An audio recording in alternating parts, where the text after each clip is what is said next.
दुनिया की सबसे ताकतवर फौज, अरबों डॉलर का दिफाई बजट, जदीद तरीन जंगी तैयारे, लेकिन फिर भी सवाल यही है कि आखिर ईरान से कैसे निपटा जाए। जी हां, यह सवाल दरअसल अमेरिका का है। दरअसल इस सवाल पर अमेरिका अब गौर व फिक्र कर रहा है कि ईरान, जिसे डोनाल्ड ट्रंप शुरू में यह कह रहे थे कि 2-4 दिन में ईरान को हम निपटा देंगे, 2-4 दिन में ईरान का खात्मा हो जाएगा, महीने भर में हम ईरान से जंग जीत जाएंगे। हालांकि वो जिस भी प्रेस कॉन्फ्रेंस में आते हैं और कहते हैं कि 2-4 दिन में ईरान का खात्मा हो जाएगा और ईरान को वो पस्त कर देंगे, लेकिन अब अमेरिका दरअसल यह सवाल करने लगा है कि अब ईरान से कैसे निपटा जाए। अब समझ में नहीं आ रहा है। यह सवाल सिर्फ आप देखिए कि जो टीवी शोज हैं, मुबाहिसे हैं, उसी में नहीं हो रहा है, बल्कि वॉशिंगटन के जो केंद्र और मरकज हैं, व्हाइट हाउस, पेंटागन, वहां पर भी दरअसल यह बात हो रही है। अमेरिकी हुक्काम मुसलसल गौर व फिक्र कर रहे हैं कि मशरिक़ वस्ता में जो कशीदगी है, ईरान जिस तरह से अमेरिका को लगातार जवाब दे रहा है, बल्कि पूरी मजबूती के साथ जवाब दे रहा है, तो इस पर अब आगे का रोड मैप क्या होना चाहिए, क्या कुछ हिकमत अमली होनी चाहिए, किस तरह से ईरान को जेर किया जा सकता है, या कहां पर चोट किया जाए जिससे ईरान एक तरह से मजबूर हो जाए। आप देखिए कि अमेरिका दरअसल इस बात से परेशान है कि ईरान के साबिक supreme leader Ayatollah Ali Khamenei को शहीद कर दिया। ईरान के सैकड़ों जो उसके लीडर थे, उसके जो बड़े अफसरान थे, जो एक बड़ी लीडरशिप थी, जो आयतुल्लाह अली खामनेई के इशारे पर काम करती थी, उस लीडरशिप का खात्मा एक तरह से अमेरिका ने कर दिया है। अमेरिका लगातार तेहरान को निशाना बना रहा है, वहां पर लगातार हमले किए जा रहे हैं, लेकिन आप देखिए कि कई महीने गुजरने के बाद, ईरान की लीडरशिप खत्म होने के बाद, आयतुल्लाह अली खामनेई की शहादत के बाद भी ईरान झुकने को तैयार नहीं है।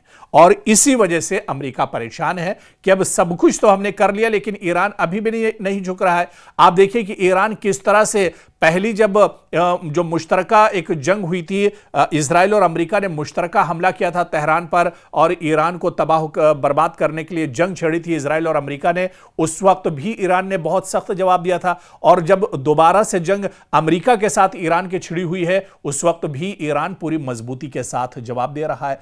तो अब दरअसल समझ नहीं आ रहा है अमेरिका को कि आखिर क्या किया जाए, क्योंकि वो ईरान को यह समझ रहा था कि ईरान बहुत कमजोर है, ईरान पर हमेशा से पाबंदियां रही हैं, ईरान के अंदर ना तो असलहा और गोला बारूद है, उसकी करेंसी भी और उसकी जो नोट है वो भी दरअसल उसकी वैल्यू इतनी ज्यादा नहीं है, वो हर तरह से दरअसल टूटा हुआ है और उसको हम 2-4 दिन में जेर कर देंगे, शिकस्त दे देंगे और मामला खत्म हो जाएगा और मशरिक़ वस्ता में हालात बेहतर हो जाएंगे। इजराइल को भी एक तरह से फ्री हैंड मिल जाएगा। इजराइल मशरिक़ वस्ता में जहां पर चाहेगा वहां पर हमले करेगा, अटैक करेगा, मासूमों का खून बहेगा। लेकिन अब तो अमेरिका सोच रहा है कि हम खुद इस जंग में फंस गए हैं। जो जंग उसकी खुद की नहीं थी, इजराइल की जंग थी, उसमें अब अमेरिका एक तरह से फंस गया है।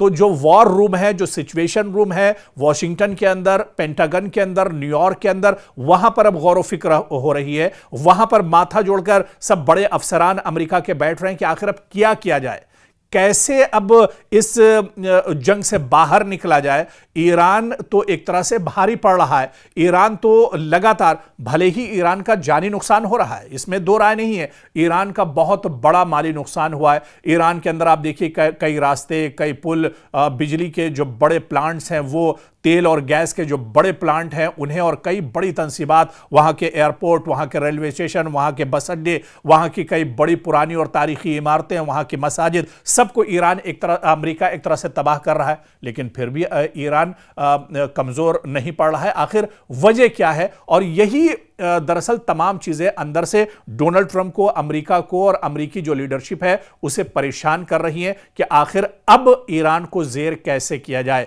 जिसे हम कई महीनों में नहीं कर पाए हैं, उसे अब हम आखिर जेर कैसे करेंगे। तो अब दरअसल ये एक बहुत बड़ा चैलेंज ईरान एक तरह से अमेरिका के लिए बन गया है कि अमेरिका ईरान को पार कैसे करेगा, ईरान पर फतेह कैसे हासिल करेगा। इस पर अब अमेरिका के अंदर दरअसल गौर व फिक्र हो रहा है, वहां पर अब इस पर सोच विचार हो रहा है और बाकायदा जो बड़ी लीडरशिप है अमेरिका की, जो बड़े अफसरान हैं, वो डोनाल्ड ट्रंप के साथ बैठकर इस पर लगातार चर्चा कर रहे हैं।